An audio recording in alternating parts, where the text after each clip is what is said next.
Hello everyone, welcome to the world of smart investment. Today we will talk about the next United States stock market crash, analyzing United States yield curve, bond United States yield curve and corporate debt. You will know when to expect next economic collapse in United States and what's probability of this event. My name is Liubomyr, I'm general partner investor of Equity Capital Partners.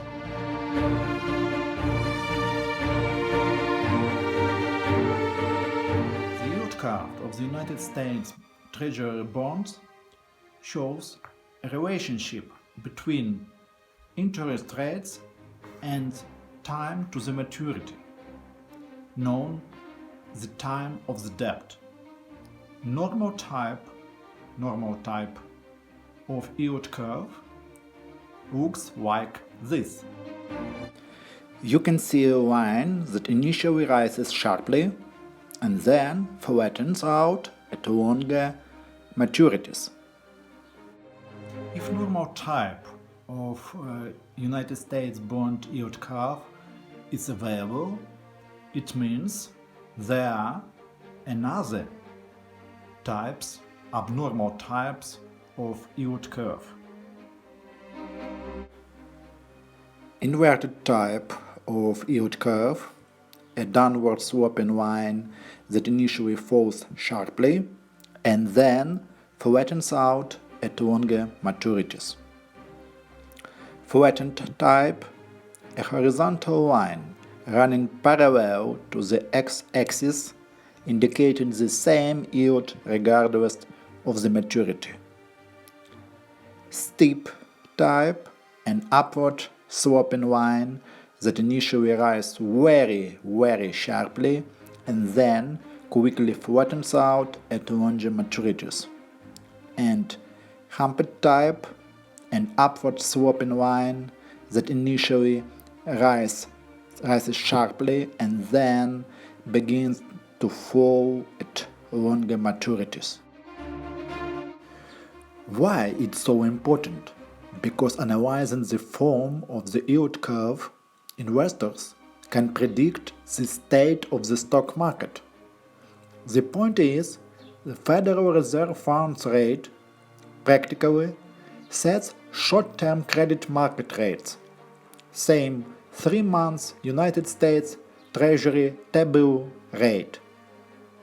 Since the end of 1985, there have been 42 months where the federal funds rate topped the average 10-year Treasury yields month-long average by at least 10 basis points. Recession occurred with the next 24 months following 39, or with, attention, probability 93% of the 42 months.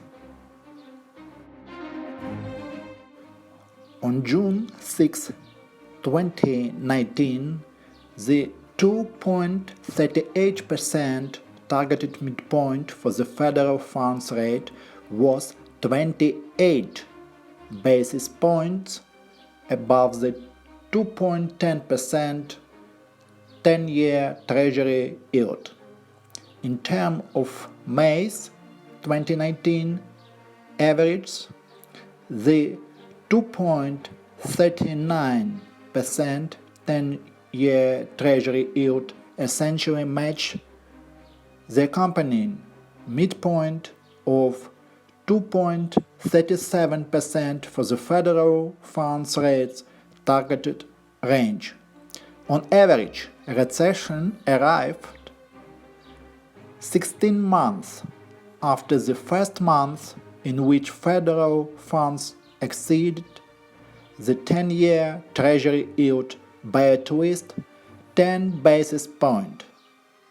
By the way, the 16 months following June 2019 is October 2020, which immediately prior to the 2020 president election. Another important point is that in the first half of 2019, non-financial corporations' debt reached the highest level when compared with the level of debt in 2001 and 2008. And here, you must always remember the main purposes of Federal Reserve are: first, to maintain a sustainable economic growth, and second, to regulate an inflation rate. But also their actions also change the direction of the stock market from rising to falling and from falling to growing. If this video is valuable for you, please subscribe to our channel, share this video with your friends, colleagues who is seriously interested in smart investment approach, smart investment strategy, real practice in investing. Please write comments, share your wisdom, your competence, your experience in investing. I read every comment. Every week we produce 2 new videos about real practice in investment. See you next video.